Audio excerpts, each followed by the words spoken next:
Joined by Liz Cheney, who is a contender in the 2014 U.S. Senate race. Liz, thanks so much for being here today. Great to be here, Dean. Thanks for having me. So we'll go ahead and just jump right into the questions. The first one is, the biggest thing is, why should people vote for you? What is the biggest difference that makes you different from Senator Enzi?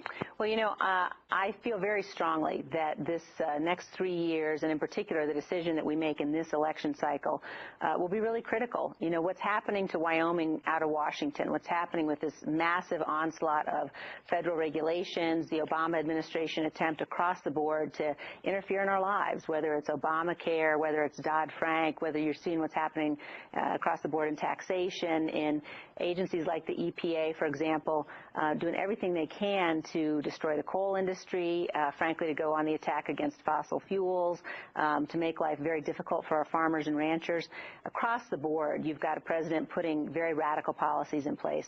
And I feel strongly that we can't keep going along to get along. We cannot continue business as usual. Whatever is happening in Washington, we know it isn't working, and we've got to have a new generation. We've got to have new leaders in there who will fight for our freedom, fight for our values.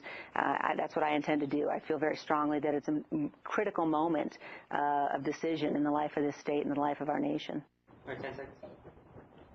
Now, one of the big things, you got a lot of money from your campaign with all the numbers and everything that was out of state. Do you think that that could kind of hurt you with Wyoming voters or anything like that? Well, I feel really very proud about how we did in our first reporting quarter. We raised over $1 million.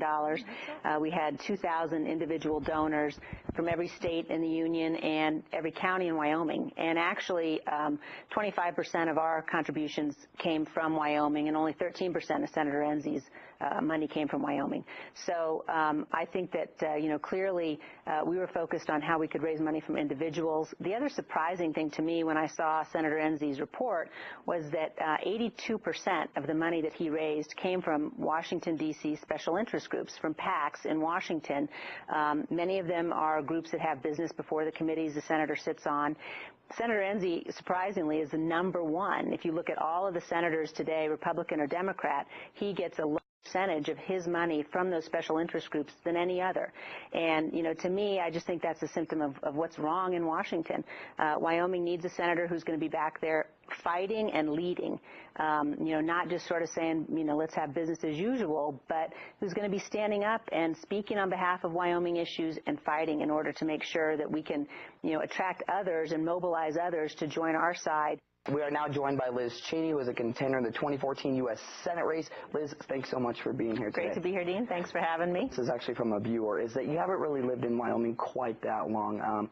Do you think that could also hurt your chances, especially with the people that may have lived here their entire life? Well, actually, my roots in Wyoming are very deep. I'm a fourth-generation Wyomingite. My family first came here before it was even Wyoming in 1852, walking the Mormon Trail, and then my great-grandfather settled here in 1907.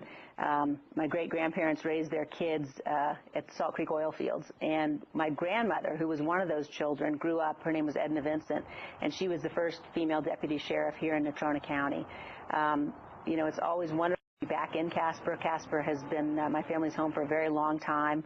When I was a little girl, I went to Park Elementary School, which is also the school my mother had gone to, and I went to Dean Morgan Junior High, which is now called a middle school. Then it was called a junior high, and that's where my mom and dad met for the first time. So I have very deep roots in the state. Wyoming has always been my home. When I was 12 and my dad was elected to represent the people of Wyoming in Congress, we began to split our time, between our home here in Casper and Washington, D.C., but that didn't mean Wyoming wasn't home. I got married here 20 years ago and am now raising my kids here. Some people call you a career politician. Is there anything besides politics that you have possibly done or done? Yeah, this is the first time I've ever run for office, so I'm not a career politician, actually just the opposite. I've served in the government in policy positions, working on U.S. policy in the Middle East, for example. I'm also an attorney. I tell people I'm a recovering attorney, but I did practice law for a while. I worked primarily on international corporate finance, financing projects overseas. So I have a range of experiences. I have to tell you, I think that my most important experience and my most valuable experience, as a senator may well be the fact that I'm the mom of 5 kids. And I look at how this country the kind of opportunity that we've had in this country and the kind of opportunity I want my kids to have, and it's one of the big reasons I'm in this race. Last question, kind of wrapping it up. Obviously, there's that political spot coming out that calls you wrong for Wyoming.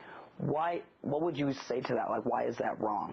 Well, look, I mean, I think that's an ad that's been put up by an out-of-state PAC. It's not true. It's a slur. It's a complete misrepresentation of my views. And you know, I've been very clear. I believe strongly in the traditional definition of marriage.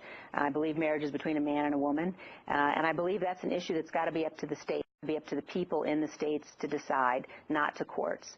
I think that, frankly, it's a pretty dirty game that's going on by people who obviously support Senator Enzi, and I would like to see Senator Enzi join me in renouncing that kind of tactics. It's beneath the people of this state, and frankly, I think the senator, having served the state for 18 years, owes it to the people to stand up and say he won't be part of that, and he doesn't believe in it, and he renounces those kinds of tactics. I certainly would be doing that if there were, you know, ads coming in here misrepresenting his views by out-of-state groups. All right, well, thank you so much for joining us. Thank you.